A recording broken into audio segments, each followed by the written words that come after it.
Click the subscribe button, hit the bell icon to never miss another update. Life is full of rules, spoken and unspoken, written and assumed. But whose rules truly matter? The 22nd juz of the Quran delivers powerful answers, showing us the principles that define a believer's life, the consequences of arrogance, and the eternal wisdom that stands above all human systems. It begins with guidance for those closest to the Prophet. Surah Al-Ahzaab continues with 7 essential commands for the wives of the Prophet, setting a high standard of conduct. Their roles were not just personal, but they were deeply tied to the responsibility of representing faith. They should speak with care, remain within the home unless necessity calls, maintain modesty, establish prayer, give charity, obey Allah and His Messenger, and engage with the wisdom of revelation. These were not ordinary instructions, rather they were part of the Quran's foresight, safeguarding the future of the Ummah. The presence and actions of the Prophet's wives held weight beyond personal choices. They could shape political, social, and religious stability. The latter events of history, particularly the Battle of Jamal, serve as a stark reminder of why these commands were given. When one of the Prophet's wives took on a public political role, it led to deep divisions, conflict, and bloodshed among the Muslims. The wisdom behind the Quran's guidance becomes clear. It was not a restriction, but a divine precaution, ensuring unity and preventing discord. Yet, amid these instructions comes a verse unlike any other.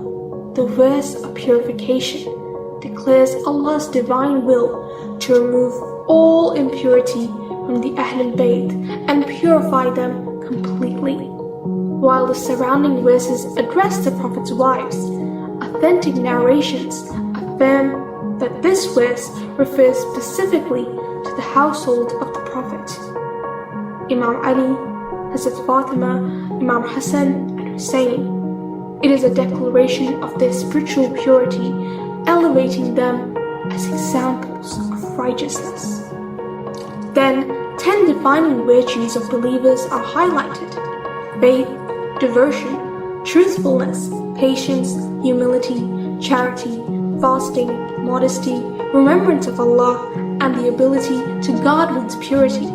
And then comes a powerful command: send salutations upon the Prophet, a reminder that honoring him is part of our connection to Allah. But as we move forward, we see that not all people live by these virtues. Surah Surah gives us a stark contrast. On one side we see the stories of Prophet Dawood and Prophet Sulaiman, men of immense power who remained humble. Prophet Dawood was blessed with the wisdom and the ability to mold iron, while Prophet Sulaiman ruled over men, jinn, and even the wind. Yet their faith defined them, not their strength.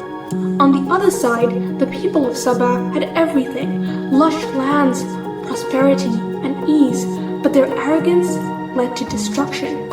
A lesson echoes through history. Gratitude sustains blessings. Pride leads to downfall. Surah Faatir then turns our attention to the ultimate reality, Allah's power over all things. Signs of His oneness are everywhere, and yet people remain divided. Some believers struggle with sin, while others balance between good and bad.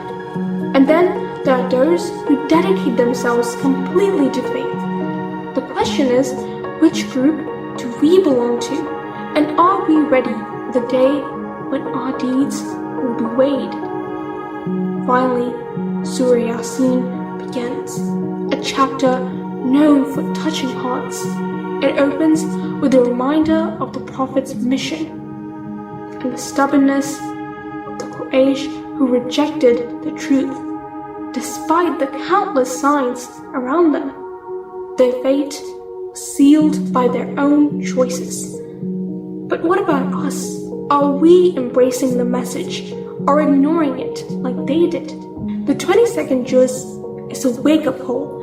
It warns against arrogance, emphasizes faith over material success, and reminds us that our choices shape our fate. The Quran is not just history, it's a map for life.